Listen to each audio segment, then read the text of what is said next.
Bien, salut tout le monde. Bon, comme vous le voyez, aujourd'hui nous débutons l'étude de la Vénus D. Donc, il faut faire attention, ce n'est pas il, d'accord, c'est I. C'est une ville dans les Pyrénées. Les Pyrénées, c'est une chaîne de montagnes qui se trouve à la frontière entre la France et l'Espagne. Bien, c'est une leçon introductive. Avant de commencer à vous parler du schéma narratif, je dois vous rappeler une chose. Donc, sur ma chaîne, sous la vidéo, vous trouvez des liens. Vous allez trouver un lien pour tronc commun, un lien pour production écrite, un lien pour les actes de langue, un lien pour les œuvres. Donc, j'ai constaté que ces liens ne fonctionnaient pas.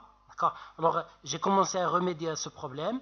Donc, les dernières vidéos que j'ai postées, les vidéos sur le chevalier double, cette vidéo et le reste, eh bien, les liens marchent. Donc, il suffit que vous cliquiez sur tronc commun pour que s'affiche devant vous la playlist du tronc commun, c'est-à-dire toutes les leçons réservées au tronc commun. Si vous cliquez sur production écrite, vous aurez toutes les leçons pour la production écrite. Ça concerne surtout les élèves de la première du bac. Les actes langues, ça concerne tout le lycée. Et les œuvres, donc il y a les œuvres de la première du bac. Et on a commencé Candide, on est arrivé, je crois, au chapitre 15, c'est-à-dire à la moitié de l'œuvre. Et je rappelle aux candidats du bac libre que à partir de mars-avril, je vais accélérer les leçons concernant le bac libre. C'est d'ailleurs durant cette période que commence vraiment la préparation du bac. Alors, on passe maintenant pour la situation initiale. Le narrateur, accompagné d'un guide catalan, d'accord, ils seront à I. Bon, il va chez Monsieur Père Orad. D'accord. Monsieur Père Orad est un homme, est un antiquaire. Normalement, l'antiquaire, c'est une personne qui vend des antiquités, c'est-à-dire qui vend des objets appartenant à des civilisations du passé. C'est-à-dire, il vend par exemple des objets du 19e siècle, du Moyen-Âge, ou bien de choses semblables. Bon, maintenant, le narrateur est une personne qui s'intéresse à, je crois, à l'archéologie, à tout ce qui concerne l'étude des monuments historiques. Et ils seront dans cette région, il va chez M. Pérard. Pourquoi? Parce que ce monsieur-là va lui montrer les ruines. Les ruines ici, donc les ruines normalement sont des maisons en ruine, des maisons qui ont été réduites en lambeaux si vous voulez, c'est-à-dire des maisons détruites appartenant au passé, délabrées. Donc, et ici les ruines, ça signifie les monuments historiques, parce que les monuments historiques, c'est presque toujours des ruines. Bon, alors, il va là pour voir les ruines. L'événement perturbateur, son guide lui parle de deux choses. La première chose dérange ses plans. La première chose, c'est le mariage du fils de M. Pérard. Il va, en emmenant avec lui une lettre de recommandation d'un certain M. P.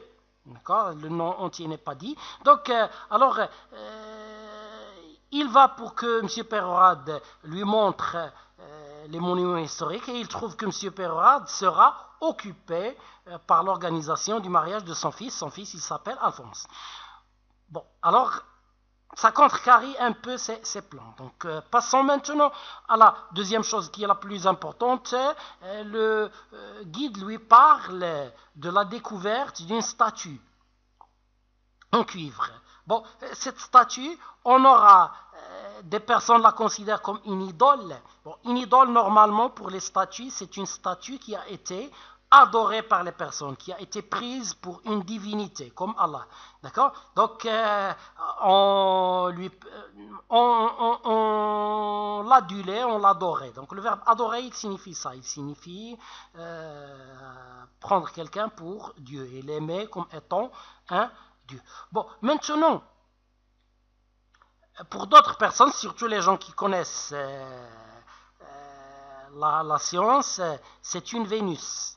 Et Vénus, c'est une divinité romaine, d'accord, c'est-à-dire on n'est pas loin du nom d'idole, même si dans le texte on veut nous présenter Vénus comme n'étant pas une idole. Donc, cette différence entre une idole et Vénus, c'est pas vraiment encore très pertinent. Bon, pour les péripéties, le guide lui parle aussi d'un accident survenu le jour où ils ont trouvé la statue. C'est une statue en cuivre, en bronze, qui est très grande et très lourde. Lorsqu'ils sont en train de la redresser, elle était allongée, découverte sous terre, lorsqu'ils sont en train de la remettre debout, de la redresser, elle tombe sur la jambe d'un monsieur Cole et elle l'estropie, c'est-à-dire elle le rend handicapé. Cela fait 15 jours que cela s'est passé. Lorsque le guide raconte, l'incident s'était passé il y a 2 semaines, il y a 15 jours. Et le médecin a dit à Cole qu'il ne marchera jamais avec cette jambe comme dans le passé. Bien, parmi les péripéties, 2 garçons passent, ils insultent la statue et lui jettent une pierre. Mais le moment où, c'est la nuit, d'accord, on ne voit pas très bien ce qui s'est passé, donc ils jettent la pierre, l'un, le plus grand des 2 garçons, jette une pierre sur la statue, mais la pierre revient et frappe le garçon, d'accord. Donc, alors, première explication, elle a rebondi sur la statue, d'accord, mais c'est pas vraiment possible, d'accord. Donc, pourquoi? Parce qu'une statue, c'est dur, le cuivre, c'est dur, d'accord, et pour qu'une pierre rebondisse très fortement, il faut qu'elle frappe quelque chose d'élastique, d'accord, donc pour être renvoyée. Bon, l'explication que la raison n'accepte pas, mais qui est la plus probable, c'est que la statue a rejeté la pierre. D'accord? Elle a pris la pierre et elle l'a jetée sur la personne qui l'a jetée. D'accord? C'est une explication irrationnelle. J'ai dit, la raison ne l'accepte pas, mais selon les faits, selon ce qui s'est passé, c'est l'explication qui paraît la plus probable. Et c'est justement ça le fantastique. D'accord? On a une explication irrationnelle, probable mais irrationnelle, et on a une explication improbable mais rationnelle. D'accord? Presque, c'est une explication qui n'est pas très très bien argumentée, toujours, d'accord? On trouve que l'explication rationnelle est vraiment loin de satisfaire. L'explication par l'irrationnel, par le surnaturel, elle satisfait, mais la raison doute. Bon, on se dit, mais ça ne peut pas, d'accord, arriver. Une statue ne peut pas jeter une pierre. Mais selon les événements, selon ce qu'on lit, on pense que c'est cette statue qui a jeté la pierre. Donc vous voyez, et c'est ça l'incertitude. On va revenir un petit point à la fin, d'accord, mais c'est ça l'incertitude. C'est ça vraiment l'incertitude dans un écrit fantastique, qu'il soit nouvelle ou bien roman ou bien, d'accord. Donc on a l'irrationnel est probablement l'explication la plus justifiée. Mais la raison refuse de l'accepter. Et pour ne pas accepter cette explication irrationnelle, on avance une explication rationnelle, mais elle est vraiment faible, elle est vraiment improbable, d'accord. Donc, elle n'est pas bien argumentée, d'accord. On doute vraiment que les choses se soient passées de cette façon rationnelle. On pense qu'ils se sont passés de la façon irrationnelle, sans pour autant arriver à accepter cela. Bien plutôt, il y a des personnages qui acceptent ça, il y a des personnages qui n'acceptent pas, et pour les lecteurs, ils sont libres de choisir ce qu'ils veulent. Donc c'est ça le fantastique, d'accord. Donc on reste dans le doute, dans l'incertitude, d'accord. On ne sait pas si on doit accepter l'explication irrationnelle, surnaturelle ou bien non.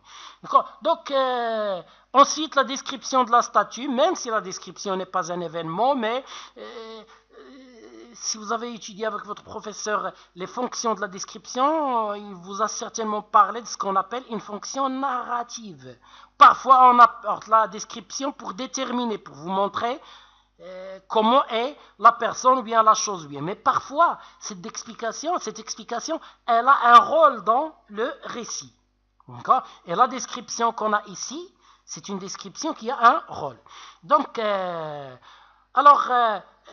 cette statue, elle marie entre deux choses, entre une beauté extrême et une méchanceté qui est aussi extrême.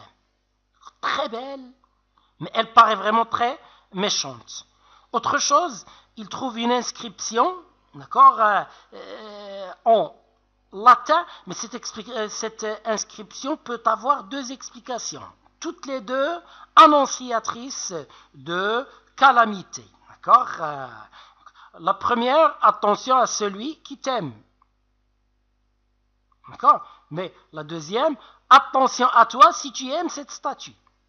D'accord? Donc, alors, c'est une mise en garde contre la méchanceté de cette statue. Et cette fonction-là de la description, elle a un rôle dans le récit. C'est pour ça que je vais la considérer comme étant une péripétie.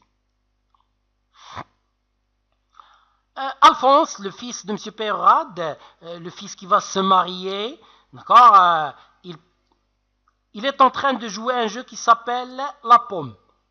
Et la bague qu'il a au doigt l'empêche de bien jouer. D'accord? Alors, qu'est-ce qu'il fait? Il prend cette bague et il la met dans un doigt de la Vénus. D'accord? Il l'insère dans un doigt de la Vénus.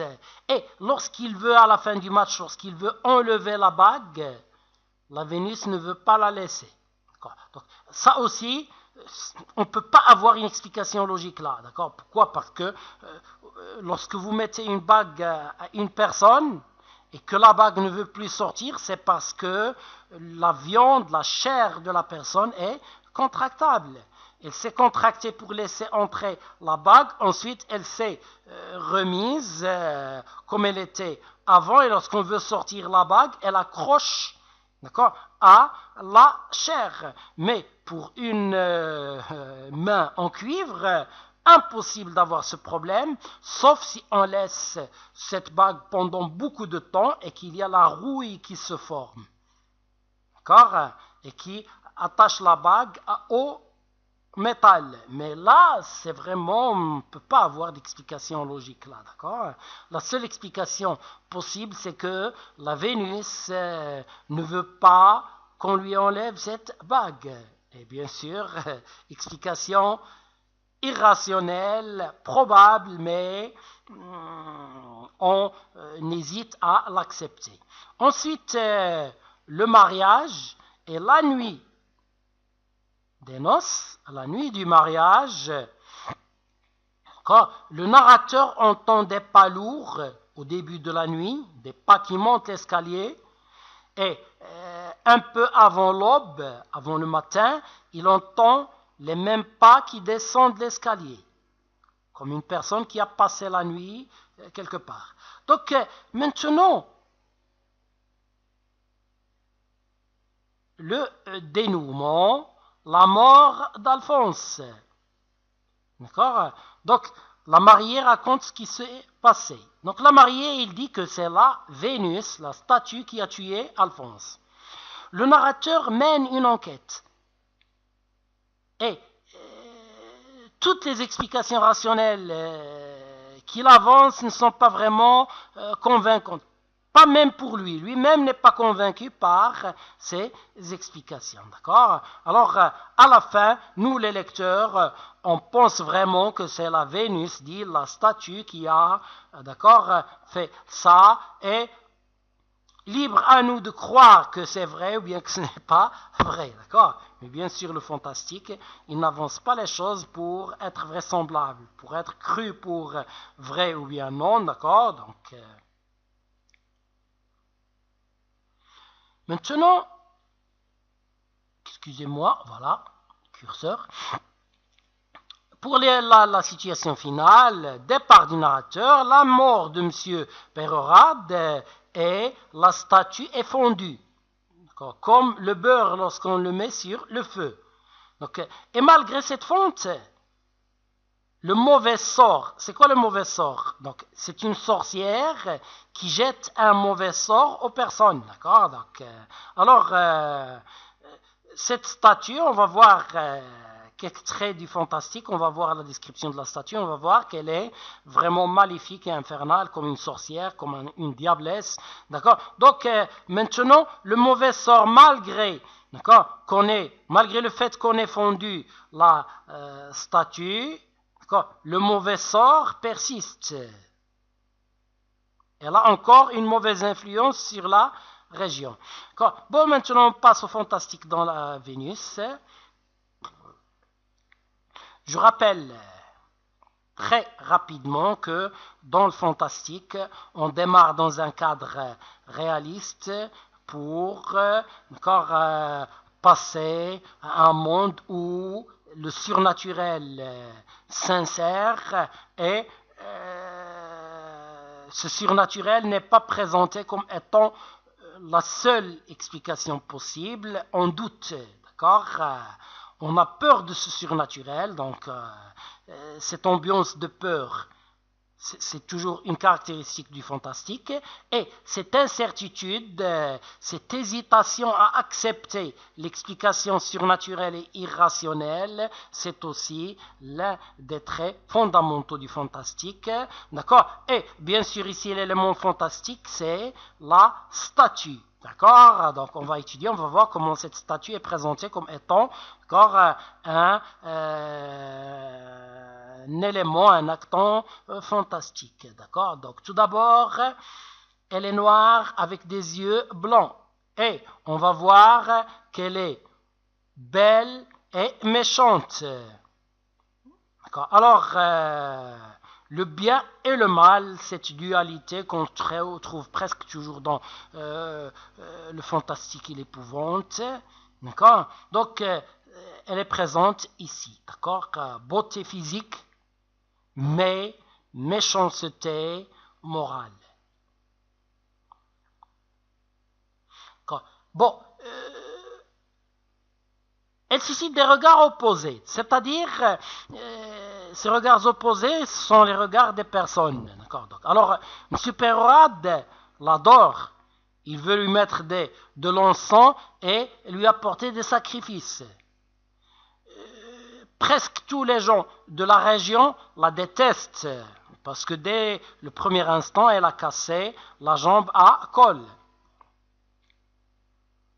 Donc, eux, ils ne voient en elle qu'une idole païenne, c'est-à-dire des gens qui ne connaissent pas Dieu, qui n'adorent pas Dieu, qui ne prient pas Dieu. Donc, elle suscite des regards. Bon, je m'excuse, j'ai pas encore terminé ce point. Donc, et le seul qui la voit vraiment, d'accord, avec son double visage, c'est le narrateur. Il voit la beauté ainsi que la méchanceté.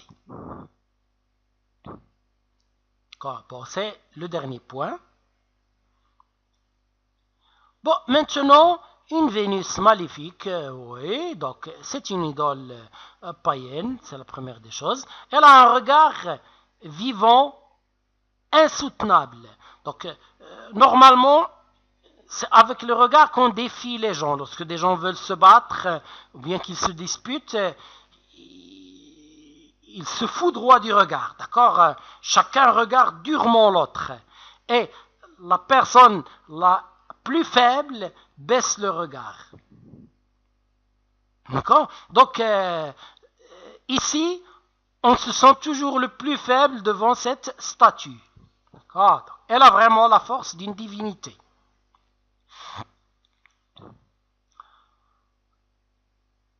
Alphonse se déclare ensorcelé par elle. Donc, en plus du regard qui a quelque chose d'ensorceleur, quelque chose de sorcier, bon, Alphonse, il déclare qu'il est ensorcelé par elle, et le narrateur dit que c'est une divinité infernale. Cet oxymore divinité. La divinité, c'est ce qu'on prend pour Dieu. Et infernal, c'est l'enfer. Normalement, les divinités sont bonnes. Et infernal, ça vient de l'enfer. C'est très mauvais. Bien. À la fin, il paraît que c'est le seul meurtrier possible. D'accord. Donc, Alphonse a été serré par quelque chose de vraiment très fort, comme un étau, d'accord, comme si on l'a pris dans une tenaille en fer. D'accord. Donc, il a une marque qui passe de sa poitrine à ses côtes, à son dos. D'accord. Il est encerclé par cette marque. Ensuite,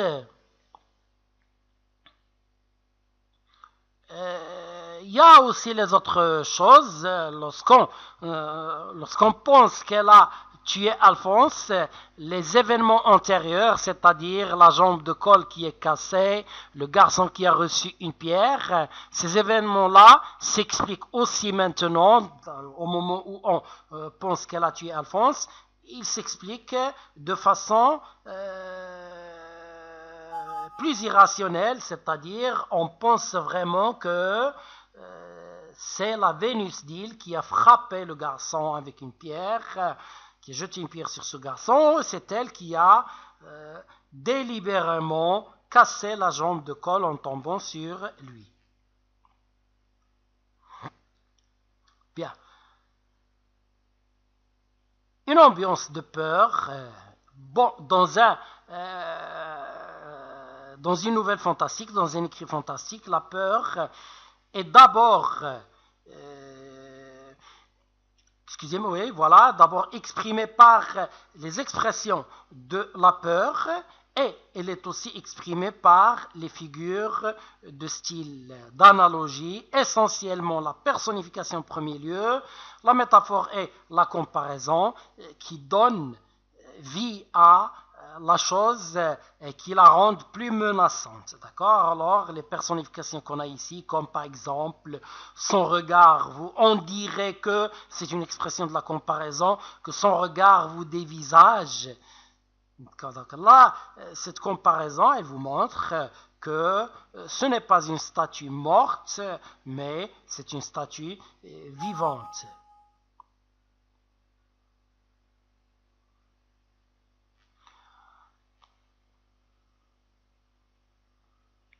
Oui, le regard qui dévisage et intimide. Intimider, c'est faire peur.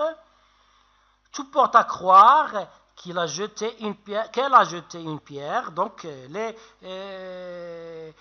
mauvaises choses qu'elle a, mauvaises actions qu'elle a faites, casser la jambe de col, jeter des pierres sur les garçons, tuer Alphonse.